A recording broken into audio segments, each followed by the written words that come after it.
मैं सिद्धार्थ तिवारी अपने चैनल हिंदी पर मैं आपका स्वागत करता हूँ। जय हिंद दोस्तों, कैसे हैं। उत्तर प्रदेश पुलिस 2024 23 तारीख से एक में आए हुए हिंदी के कुछ महत्वपूर्ण क्वेश्चन की चर्चा करने वाले हैं। तो शुरू करते हैं बिना देरी किए हुए। क्वेश्चन नंबर फर्स्ट है, किसी एक में ही आस्था रखने वाला वाक्यांश के लिए एक शब्द बताइए। यानी किसी एक में ही आस्था रखने वाला यानी अनन्य भक्त होता है। अनन्य भक्त होता है किसी में एक में ही आस्था रखें।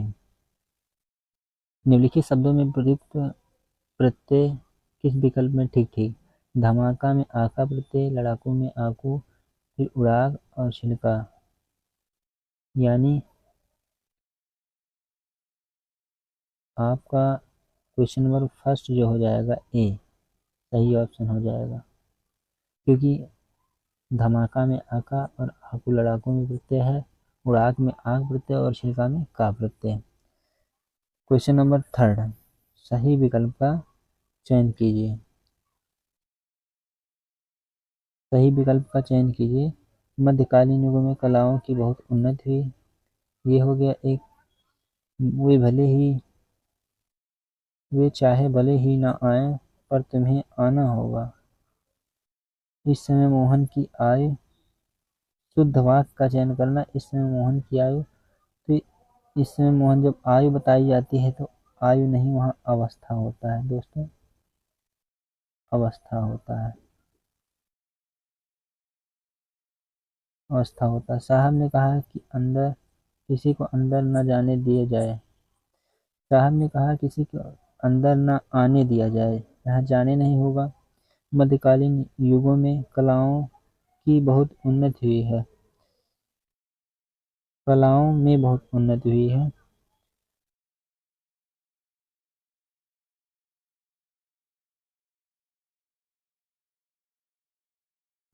देखिए दोस्तों, शुद्ध वाक्य का चयन कीजिए।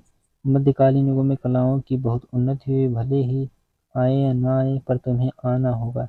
ये वाली बात ये भी गलत है, तो बात हो जाती है ए वाली, ये सही है, यानी ए वाला सही हो जाएगा। अब बात करते हैं नेक्स्ट की।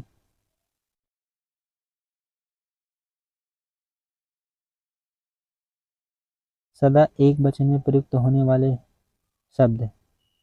तो प्राण और बाल हमेशा बहुवचन, जनता एक वचन और हस्ताक्षर हमेशा बहुवचन में होते हैं। जिसे हमने हस्ताक्षर किया नहीं, किए। होश और लोग, लोग और होश ये भी बहुवचन, यानी वर्षा और जनता, ये सही हो जाएगा दोस्तों। नेक्स्ट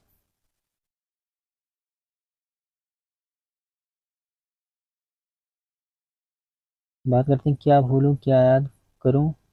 हरिवंश राय बच्चन की आत्मकथा का कौन सा भाग है। तो पहला भाग है।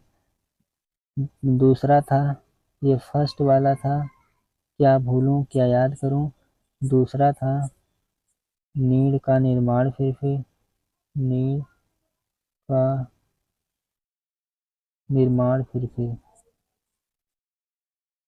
ये था। तो नेक्स्ट बढ़ते हैं आगे बिना देरी किए हुए।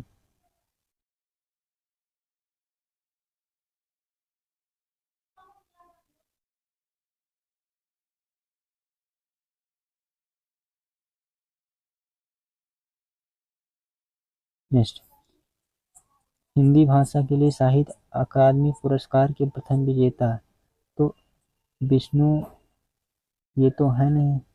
विष्णु डे कोई है नहीं। हरिवंश राय बच्चन कोई नहीं।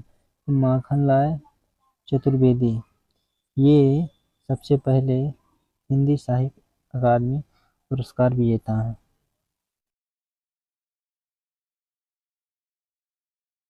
नेक्स्ट, देश प्रेम में कौन सा समास है। देश प्रेम यानी देश के लिए प्रेम, देश के लिए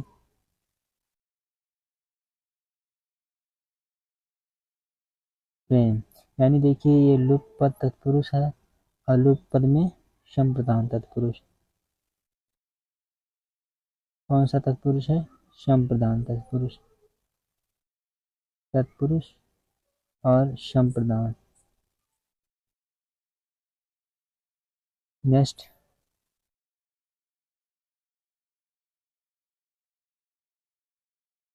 जुबान पर लगाम होना का क्या अर्थ है?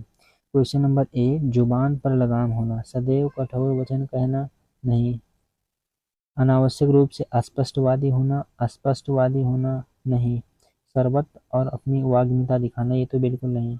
यानी अनावश्यक रूप से, आवश्यक ना हो तब भी अस्पष्टता कुछ कह देना, ये क्या है? जुबान पर लगाम ना होना।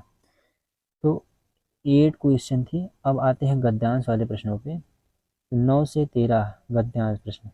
गद्यांश को पढ़ना होता है, उत्तर देना होता है। नेक्स्ट, आज का मानव अपने व्यक्तित्व और अस्तित्व के लिए इसलिए शंकालु है। फर्स्ट, वह विज्ञान की विध्वंस शक्तियों से भयभीत है, वह सीमित भौतिक शक्तियों का स्वामी है। तो इसमें हम ढूंढेंगे कौन सा? आज का मानव अपने व्यक्तित्व और अस्तित्व के लिए इसलिए शंकालु है, यह शंकालु शब्द हम ढूंढेंगे। भौतिक शक्तियों का स्वामी आज अस्थावान नहीं है, यानी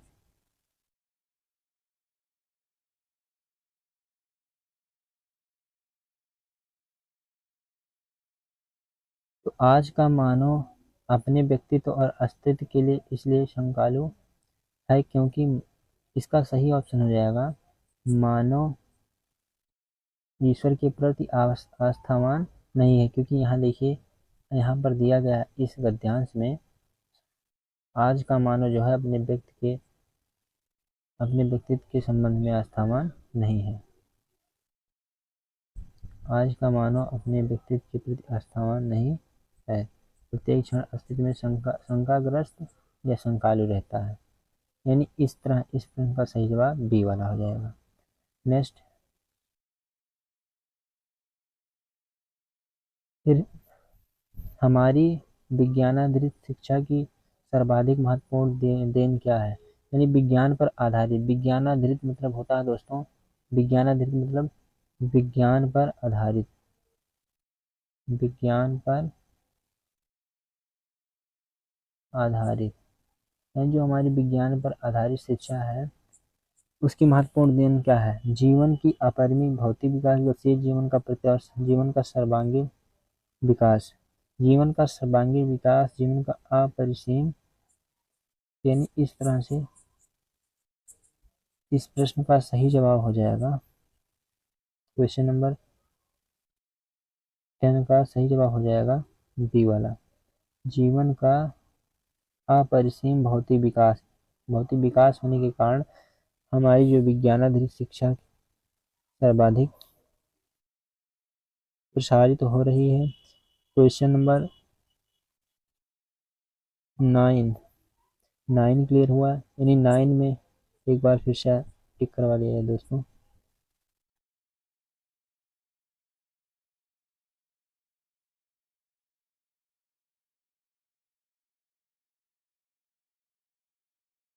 मानव जीवन को भस्मासुर बनने से कैसे रोका जा सकता है? मानव जीवन को भस्मासुर बनने से कैसे रोका जा सकता है? तो इसमें पैराग्राफ में आएंगे, यहाँ पर आपको दिखेगा दोस्तों,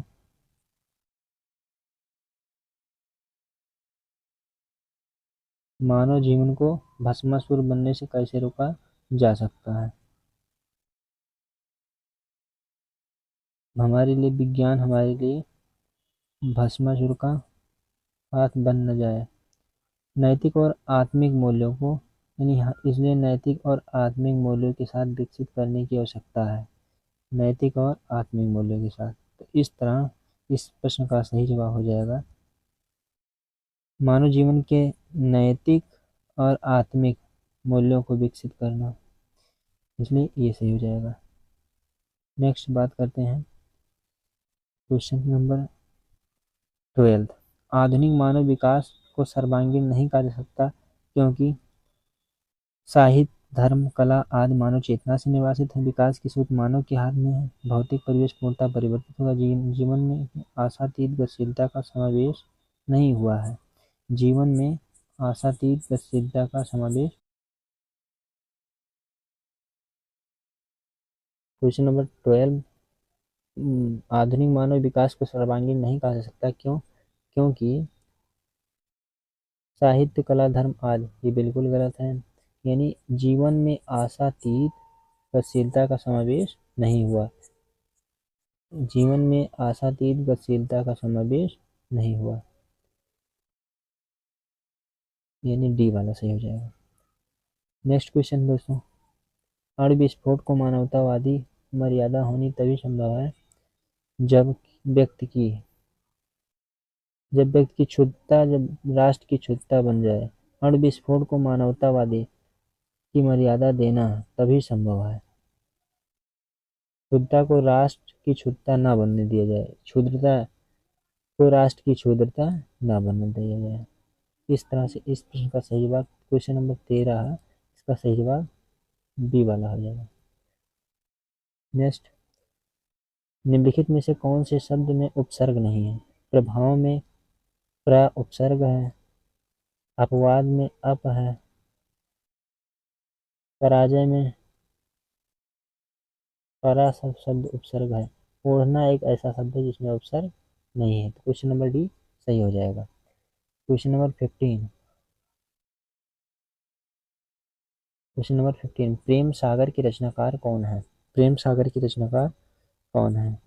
यानी दोस्त देखेंगे, प्रेम सागर के रचनाकार लल्लू लाल है। प्रेम सागर के रचनाकार लल्लू लाल है। बात करें नास्तिकोपाख्यान तो सदल मिश्र है। नेक्स्ट,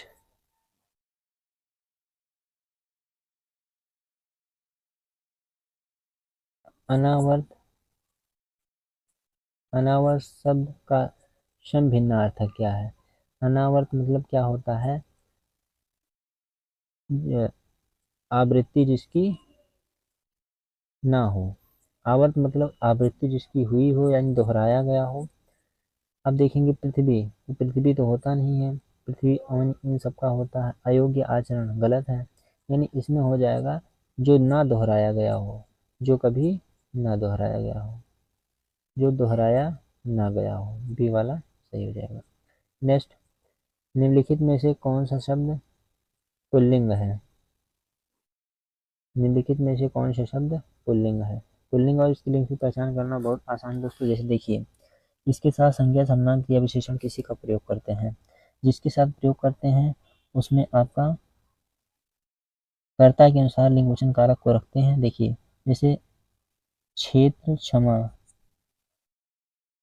मुझे क्षमा कीजिए, इस घटना का तात्पर्य, घटना यहाँ हुई, यानी घटना क्या है? स्त्रीलिंग है।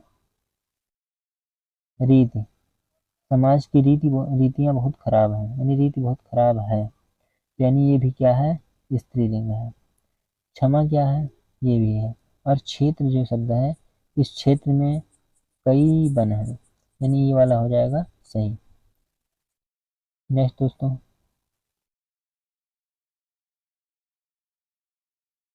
नेक्स्ट, वह आई हो तो मेरी चिट्ठी उसे दे देना। वह आई हो तो मेरी चिट्ठी उसे दे देना, यानी ये है तत्कालिक वर्तमान नहीं। तत्कालिक वर्तमान मतलब क्या होता है? वह खाना खा रहा है, वह पी रहा है, वह घर जा रहा है, वह विद्यालय जा रहा है, ये सब। अब देखेंगे संदिग्ध वर्तमान नहीं, ये संभाव्य वर्तमान होगा, ये संभाव्य वर्तमान होगा, संभाव्य वर्तमान। नेक्स्ट, तो अब कर लेते हैं। नेक्स्ट, असोच और असौच शब्द का सही विकल्प चुनिए। सोच, असोच मतलब क्या होता है? और असौच, शौच मतलब होता है नित्य क्रिया, यानी क्या हुआ? शुद्ध करना। तो शौच मतलब होता है शुद्ध करना, असोच मतलब अशुद्धि। और देखिए, किसी में भी असोच शब्द का अर्थ नहीं है। और असोच मतलब बिना सोचे हुए, यानी सोच मतलब सोचना, सोचे हुए। और आ लग गया, यानी आ क्या है? प्रत्यय है, तो इसका नकारात्मक भाव निकल रहा है।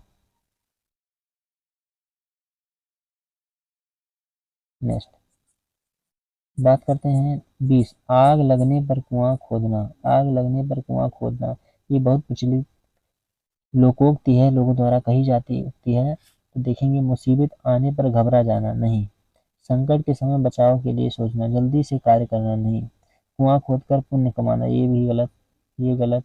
यानी इन सब में सी वाला ऑप्शन सही हो जाएगा, यानी संकट के समय बचाव सोचना, यानी बचाव सूझना। ठीक है, नेक्स्ट आते हैं, निम्नलिखित में वाक्यों के शुद्ध रूप का चयन कीजिए। भारत में अनेक जातियां हैं, भारत में अनेकों जातियां हैं, भारत में अनेक जाति हैं, भारत में अनेकों जातियां हैं। तो भारत में अनेक जातियां हैं, तो अनेकों शब्द बहुवचन में नहीं होगा प्रयुक्त। क्यों? क्योंकि अनेक शब्द स्वयं ही बहुवचन में प्रयुक्त किया जाता है। यानी भारत में अनेक जातियां हैं, ये फर्स्ट वाला ये सही हो जाएगा। बाकी अनेकों के लिए कारण ये वाला गलत हो जाएगा, अनेक के कारण ये वाला गलत हो जाएगा, अनेकों इसमें भी, यानी इस तरह से तो अशुद्ध हो जाएंगे। और ये वाला भारत में अनेक जातियां हैं, ये सही हो जाएगा। नेक्स्ट, विस्मय बोधक चिन्ह है, तो ये निर्देशक चिन्ह है दोस्तों, ये निर्देशक चिन्ह है, ये अल्प विराम है, ये डैश चिन्ह है, यानी और ये है विस्मय बोधक चिन्ह। कुछ चिन्हों की चर्चा कर लेते हैं दोस्तों, जैसे साइड में थोड़ी सी कर लेते हैं चर्चा। विस्मय बोधक, ये कौन सा चिन्ह है दोस्तों? ये कौन सा चिन्ह है? ये प्रश्नवाचक चिन्ह है, ये प्रश्नवाचक चिन्ह है। ये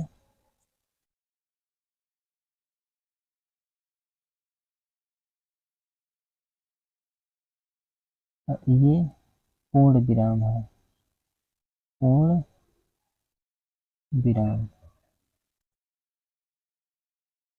पूर्ण विराम है। और नेक्स्ट देखेंगे, ये क्या है?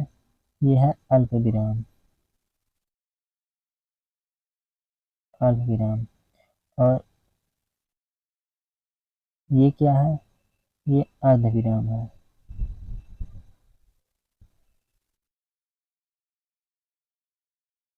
तो नेक्स्ट,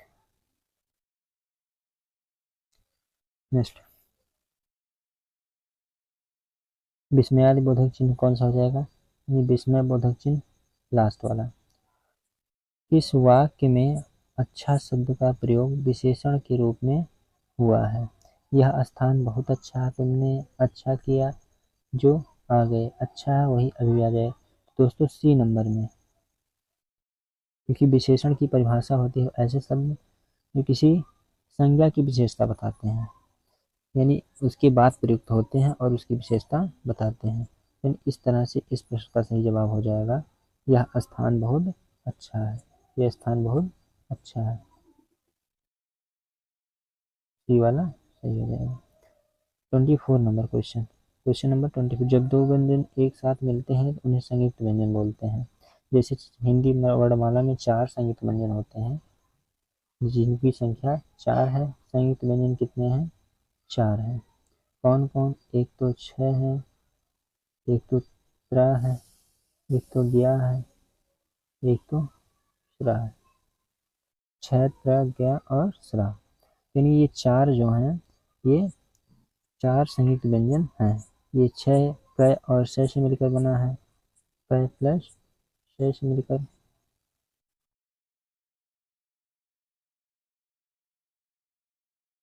नेक्स्ट,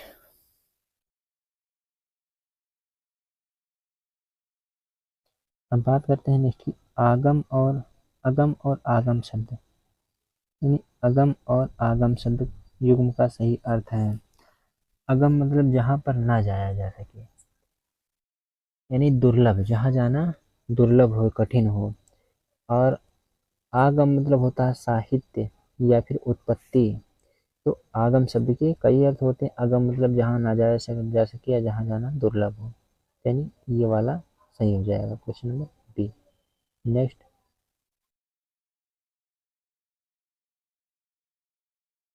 बात करते हैं नेक्स्ट, मैंने आम खा लिया है, मैंने आम खा लिया है, तो वाक्य में सामान्यभूत नहीं, सामान्य अगर है ना होता तो सामान्यभूत हो जाता। आसन्नभूत, अपूर्णभूत, अपूर्णभूत मतलब क्या, रहा है, रहे हैं, रही है, ये सब होता। पूर्ण भूतकाल होता तो चुका है, यानी पूर्ण भूतकाल होता तो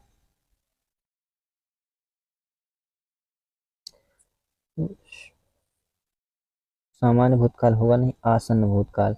आसन्न भूतकाल का मतलब क्या होता है, पूर्ण वर्तमान काल। पूर्ण वर्तमान, पूर्ण वर्तमान को ही हम आसन्न,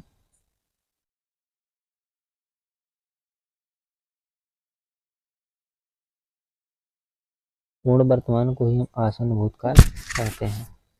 नेक्स्ट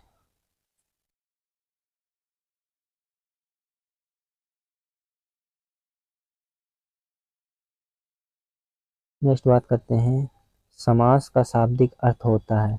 समास का शाब्दिक अर्थ होता है संक्षिप्त।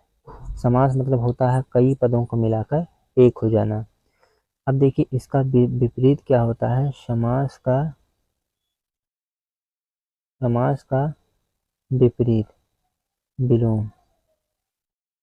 समास का विलोम, समास का विलोम होता है व्यास। समास का विलोम होता है व्यास।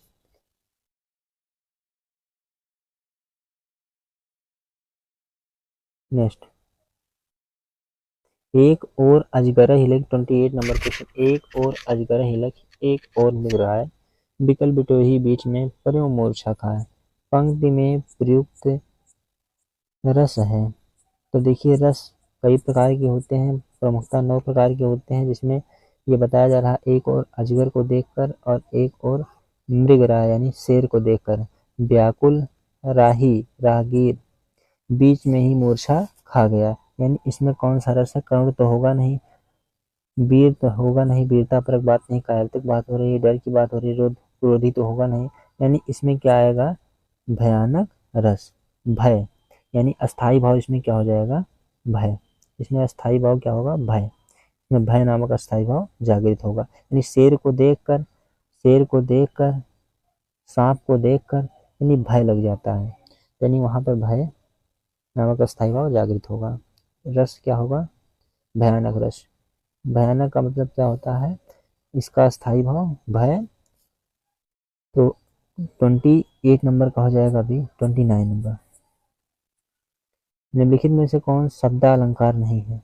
शब्दालंकार के भेद देखते हैं, श्लेष, अनुप्रास, श्लेष, अनुप्रास, यमक, रूपक। तो इसमें से हो जाएगा रूपक अलंकार। क्यों, क्योंकि देखिए एक ट्रिक के माध्यम से हमने बताया था अलंकार के भेद, और किस अलंकार के भेद, शब्दालंकार के भेद। शब्दालंकार के भेद में जानते हैं कौन कौन होते हैं। शब्दालंकार के भेद, प्रमुख भेद देखिए, जैसे अनु, अनु, यश, की, बीवी है,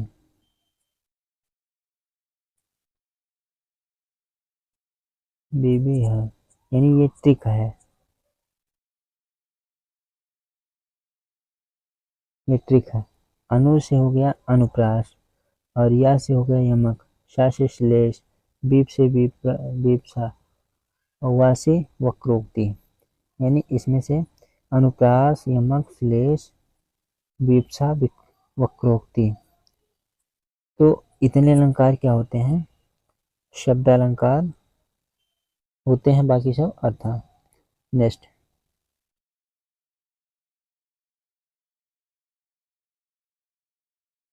निम्नलिखित में कौन सा शब्दालंकार नहीं है, तो इसमें हो जाएगा अनुप्रास, यमक, श्लेष यानी रूपक, ये वाला सही हो जाएगा।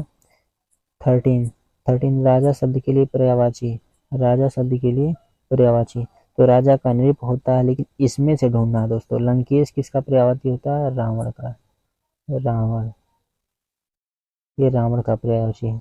नरेंद्र मतलब होता है राजा, यानी ये राजा का पर्यायवाची भूप, नृप, महिप ये सब हो जाएगा। रघुवीर मतलब श्री रामचंद्र जी का पर्यायवाची है राम, श्री रामचंद्र। गोविंद, गोविंद मतलब ईश्वर यानी श्री कृष्ण विष्णु जी, ये हो जाएगा श्री कृष्ण,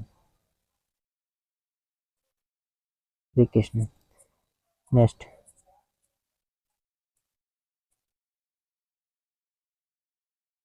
निम्नलिखित में से मूक का अनिकार्थक शब्द है, यानी मूक, मूक मतलब जो गूंगा हो, विवश यानी कौन सा नहीं है, मूक मतलब शांत, चुप या गूंगा, यानी ये तीनों सही है, लेकिन इसमें से क्या हो जाएगा, ये वाला सही हो जाएगा। कह रहा है निम्नलिखित में से कौन सा मूक का विलोम शब्द नहीं है, नहीं कह रहा है, इसलिए ये हो जाएगा ये।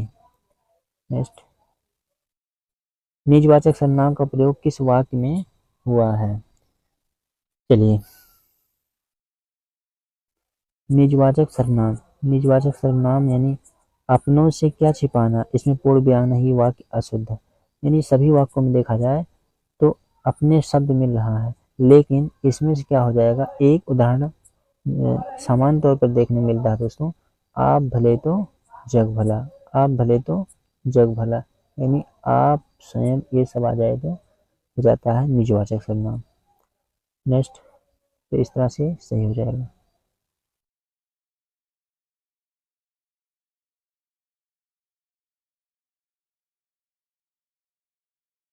नेक्स्ट, अब कह रहा है 33 नंबर क्वेश्चन दोस्तों, निम्नलिखित में से कौन सा अमृत का पर्यायवाची नहीं है। तो देखिए, सोम मतलब अमृत, सुधा अमृत, क्षीर मतलब होता है, क्षीर मतलब दूध होता है यानी खीर, खीर किसका है, खीर का पर्यायवाची है। और अमी ये अमृत का है, सुधा, अमी, अमृत, सोमरस ये सब क्या है, इसका पर्यायवाची है। नेक्स्ट, निम्नलिखित में से कौन सा दंत वर्ण नहीं है। टा वर्ण, ता था दा धा ना, यानी टा, ये टा क्या है, ये मूर्धन्य वर्ण है, टा क्या है, मूर्धन्य वर्ण, मूर्धन्य। नेक्स्ट,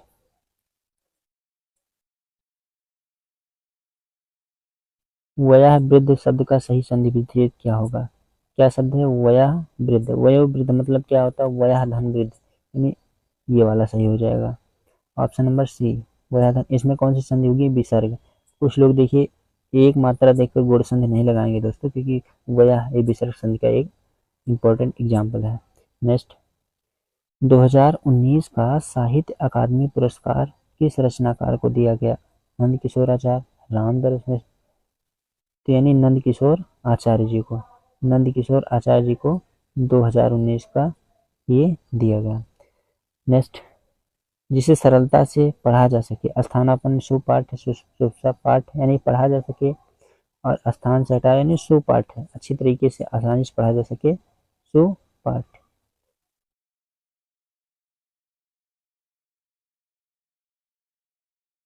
नेक्स्ट, जिसे सरलता से पढ़ा जा सके, सुपाठ है। भारत का